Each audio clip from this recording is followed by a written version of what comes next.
नर्मदे हर।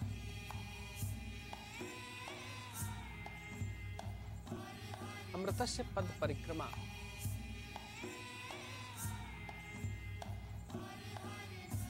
के इन जितने भी दिनों में हम जहां जहां पर भी जा रहे हैं, हमने एक कोशिश की है कि मैया के आधार से निकलने वाले जो विषय हैं, उन विषयों को भी हम समाज में ले सकें। इस पद परिक्रमा के आयाम तो बहुत हैं, इस पद परिक्रमा के चरण तो बहुत हैं, आध्यात्म की शिलाएं तो बहुत सारी हैं, लेकिन इन सब के साथ साथ समाज के अंदर विचारों की शिलाएं क्या दी जाएं, यह एक बहुत बड़ा प्रश्न मेरे सामने था। मैया ने उसका जवाब भी दिया, मैया ने उसका उत्तर मुझ तक पहुंचाया। आप सबके बीच में एक बड़ी अनूठी बात हर जगह पर आपको सुनने के लिए मिल रही हो। उस अनूठी बात में आदर्श मैया का है, उस अनूठी बात में आदर्श रेवा का है, उस अनूठी बात में आदर्श नर्मदा जी का है। आज के विषय में जो कि आर्थिक स्वराज के साथ जुड़ा हुआ है, आखिर स्वराज का, आर्थिक स्वराज के विषय का मैया जी के साथ क्या ताल्लुकात है? एक घटना है। मैं जब मैया को देखता हूं तो मुझे मैया की जब जलधारा प्रवाहित हो रही होती है, उस जलधारा के मैया जहां से प्रकट होती हैं और जहां तक जाकर वो मिलती हैं, अगर उसका कोई सटीक इंटेलेक्चुअल अगर कोई चिंतन करे, अगर ज्ञान के आधार से कोई चिंतन करे, तो उसको एक बात दिखाई देगी कि मैया कहां उस आधार से निकलती हैं जहां जंगल है, जहां वन है, जहां पर्यावरण है, जहां इकोलॉजी है, जहां पर आदर्श समाज की व्यवस्था है, जहां पर संस्कार है, जहां पर ऋषि हैं, जहां पर मुनि हैं, जहां पर साधक हैं, जहां पर यज्ञ है, हवन है, वेद है, ऋचाएं। और मैया जाती उस सागर तक है जिस सागर के पार कहीं कोई व्यापार है, जिस सागर के पार कहीं कोई आयात है, कहीं कोई निर्यात है। असल में महत्वपूर्ण बात यह, अगर हम वेदों का अध्ययन करने के लिए जाएं तो हमको वेदों में दिखाई देगा, वेदों की ऋचाएं हैं जो कहती हैं कि ईश्वर तेरे गर्भ में हमारी नौकाएं सुरक्षित रहें। इसका एक मतलब तो जरूर है, एक अर्थ तो जरूर है कि वैदिक सभ्यता से लेकर भारत के मन में कहीं आध्यात्मिक प्रगति के साथ कहीं आर्थिक स्वराज जुड़ा हुआ था। अगर आध्यात्मिक स्वराज के साथ साथ अगर आर्थिक स्वराज नहीं जुड़ा हुआ होता तो वेदों की ऋचाएं कभी समुद्र से होने वाले व्यापारों की बात नहीं करती। कभी ऐसा नहीं होता कि भारत के पुराने मंदिरों में आप चले जाइए, वहां आपको नौकाएं दिखाई देंगी, जिन नौकाओं पे लोग पतवार लगाते हुए कहीं आगे बढ़ते हैं। कभी ऐसा नहीं होता कि व्यापारी को एक आदर्श व्यवस्था के साथ जोड़ा जाता। कभी नहीं होता कि व्यापार करने वाले लोगों को, जो व्यापार में अपना जीवन व्यतीत करते हैं, उनके धर्मदान को बड़ा उपयुक्त माना जाता, उनके धन दान को बड़ा उपयुक्त माना जाता। असल में भारत में एक बात तब से बहुत साफ थी जब भारत एक बड़ी सभ्यता के निर्माण में जुड़ा हुआ था। हड़प्पा और मोहनजोदड़ो में, जहां लोथल में आज भी पोर्ट मौजूद हैं। आज जो लोग लोथल जाते हैं गुजरात में, वो जाकर अगर देखेंगे तो उनको दिखाई देगा वहां पर बंदरगाह मौजूद थे। और लोथल की कितनी पुरानी सभ्यता। हड़प्पा और मोहनजोदड़ो के निशान कहीं हमको कजाकिस्तान तक मिलते हैं। आपको जानकर आश्चर्य होगा कि शिव और शक्ति के स्रोत कजाकिस्तान तक में मिले। कहीं अग्नि के देव की पूजा वहां तक होती है जहां तक हम यूरोप की शुरुआत कहते हैं।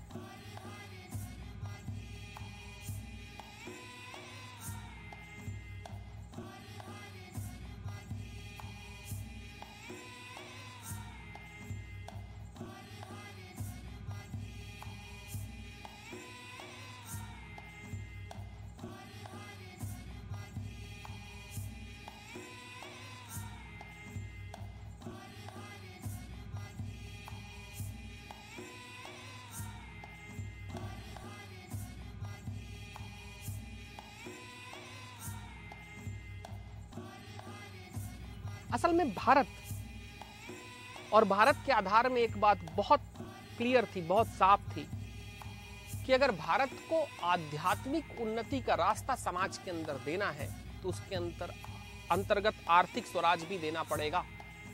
और यही एक कारण था कि आर्थिक स्वराज के कारण भारत में वो ऋषि हो पाए, वो संत हो पाए, वो मुनि हो पाए, वो साधक हो पाए, वो बुद्ध हो पाए, महावीर हो पाए, वो कण्व हो पाए, वो कनाद हो पाए, वो मांडव्य हो पाए, वो भृगु हो पाए। कितने ऋषियों की, कितने मुनियों की मैं गणना करूंगा। उनकी गणनाओं में कहीं एक बात थी कि कहीं कोई एक वर्ग ऐसा था जो वर्ग आर्थिकता के मामलों में संत समाज को पूरी तरीके से मुक्त करके रखा हुआ। उस संत समाज ने देवियों के साथ, देवताओं के साथ मिलने के पराक्रम गठित किए तो समाज ने कहीं आर्थिक उन्नति की।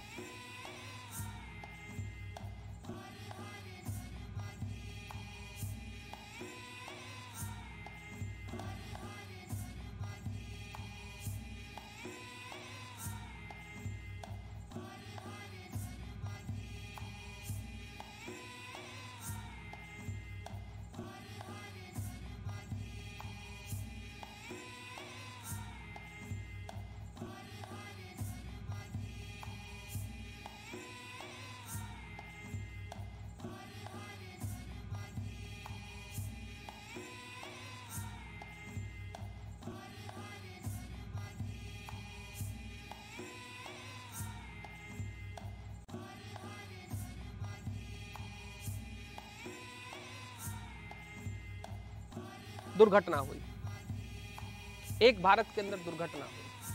वो दुर्घटना ये हुई कि पिछले 1.5-2 हजार सालों में भारत के अंदर से आर्थिक स्वराज खत्म किया गया। आपको जानकर आश्चर्य होगा कि अंग्रेजी कैलेंडर का वर्ष 1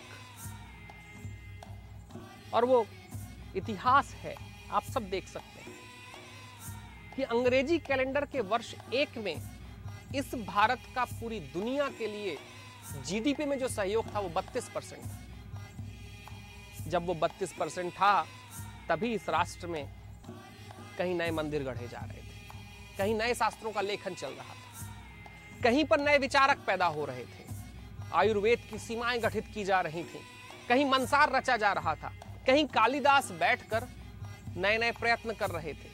यही वो समय था जब भारत में गणित की खोज हो रही थी। यही वो समय था जब ऋषि और मुनि बैठ के साधना के नए सूत्र गढ़ रहे थे। आज 2021 में भारत का पूरी दुनिया के लिए जीडीपी का योगदान 6.99% है। 2000 साल में 32% से हम 6.99% पर आ गए और ये थोड़े बढ़ गए हैं, कुछ वर्षों पहले तो और कम था। मैं इस विषम विषय को आपके बीच इस नर्मदा जी की परिक्रमा में इसलिए लाना चाहता हूं कि हमें जानना होगा कि नर्मदा जी के आधार से एक आशीर्वाद अवश्य निकलता है और वो आशीर्वाद है भारत की आर्थिक उन्नति का, भारत के आर्थिक स्वराज का। भारत जब अपने आर्थिक स्वराज को पाएगा तो अपने आध्यात्मिक उदय को भी प्राप्त करेगा। किसी राष्ट्र का आध्यात्मिक उदय तब निश्चित होता है जब आर्थिक आधारों पर लोग स्वतंत्र होते हैं, मुक्त होते हैं, उनके अंदर एक अपना स्वराज होता है। क्योंकि जब तक आर्थिक आधार पर कोई समाज गठित नहीं है, संगठित नहीं है, तब तक उस राष्ट्र के अंदर विचारों का, शास्त्रों का, पद्धतियों का, सिद्धांतों का, लेखन का, मंदिरों का, कलाओं का, संगीत का उदय नहीं हो सकता। मैया के चरणों में तो वो लोग मौजूद थे जिन्होंने संगीत की नई शिलाएं लिख दी। अगर हम संगीत के आज शास्त्रीय संगीत को भी अगर हम पा रहे हैं तो शास्त्रीय संगीत की पूरी परंपरा का निर्माण कहीं मैया के चरणों में बैठने वाले ऋषियों ने किया था। मैया के आधार में कहीं आध्यात्म का शिखर है और आध्यात्म का शिखर तभी हो सकता है जब आर्थिकता के आधार पर भारत का शिखर है। भारत को लूटा गया, सबने लूटा और लूटने के साथ साथ एक प्रक्रिया इस राष्ट्र में चली जिस प्रक्रिया से भारत के शास्त्र और सिद्धांत सीमित कर दिए गए। मैं इस मैया की परिक्रमा में मैया के चरणों में आशीष लेकर एक प्रार्थना करने के लिए आया हूं वो प्रार्थना है कि परिक्रमा तो तू सफल करा, तेरे दैवीय गुणों से मुझको वंचित न रहने दे, लेकिन साथ ही साथ ये है कि अपने दैवी गुणों से इस राष्ट्र को वंचित न रहने दे।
ऋषि से पूछा गया था, उनसे कहा गया था कि देवता ये बताइए कि संसार में अध्यात्म कहता है कि दो गतियां हैं, एक इस धरातल की और एक उस परमात्मा की। उन दोनों गतियों के बीच में सर्वश्रेष्ठ गति कौन सी है? सुमरकंड जी ने एक बड़ा अच्छा जवाब दिया। उन्होंने कहा था कि दोनों गतियां श्रेष्ठ हैं। किसी ने फिर से पूछा कि अगर दोनों गतियां श्रेष्ठ है तो सर्वश्रेष्ठ कौन है?